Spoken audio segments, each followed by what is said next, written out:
भगवान योग वशिष्ठ महारामायण उत्पत्ति प्रकरण। यूं कहकर लीला ने देवी को प्रणाम किया और शीघ्र ही गृह मंडप में प्रवेश कर सरस्वती देवी के साथ वह आकाश में उड़ चली।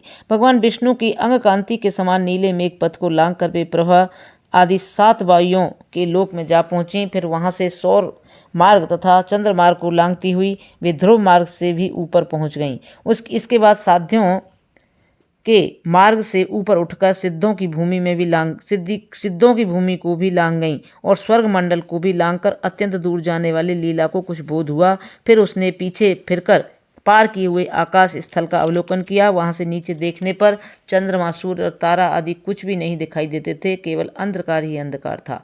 तब लीला ने पूछा, देवी बताओ, सूर्य आदि का तेज नीचे कहाँ चला गया? पत्थर के मध्य भाग की भांति सुदृढ़ एवं घनीभूत होने के कारण मुट्ठी में लेने योग्य यह अंधकार कहाँ से आ गया?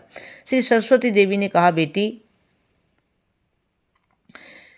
तुम इतनी दूर आकाश मार्ग में आ गई हो कि यहाँ से सूर्य आदि तेज भी नहीं दिखाई देते। लीला बोली, देवी, यह तो बड़े आश्चर्य की बात है। क्या हम दोनों आकाश मार्ग में इतनी दूर आ गईं जहाँ से नीचे सूर्य देव भी परमाणु के कण की भांति तनक भी दिखाई नहीं देते? माता जी, इससे आगे दूसरा मार्ग कौन सा और कैसा होगा और उसमें कौन कैसे जाना होगा? देवी, यह सब मुझे बताइए। श्री सरस्वती देवी ने कहा, बेटी, इसके बाद आगे तुम्हें ब्रह्मांड संपुट के ऊपरी कपाल में जाना है। श्री वशिष्ठ जी कहते हैं, रघुनंदन, जैसे 2 भ्रमरियां पर्वत की चट्टानों से बनी हुई घनीभूत मंडप वाली दीवार पर पहुंच जाएं, उसी प्रकार आपस में उपयुक्त बातें करती हुई वे दोनों देवियां ब्रह्मांड संपुट के ऊपर वाले कपाल तक पहुंच गईं।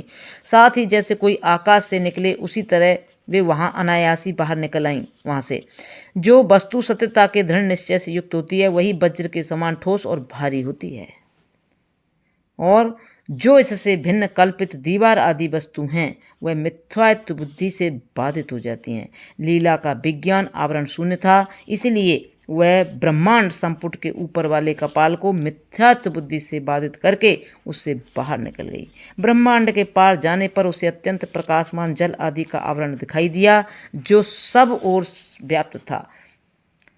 उस आवरण समुदाय में जो जल का आवरण है उसमें ब्रह्मांड की अपेक्षा 10 गुना जल विद्यमान है। उसके बाद उसमें भी 10 गुना अग्निमय आवरण है, फिर उससे भी 10 गुनी वायु और उसमें भी 10 गुने आकाश के आवरण है। तदंतर विशुद्ध चिन्मय आकाश है। उस परम व्योम चेतनाकाश रूप परब्रह्म परमात्मा में आदि मध्य और अंत की कोई कल्पनाएं नहीं उदित होती। वह परमात्मा सर्वत्र परिपूर्ण एवं अपरिच्छिन्न है।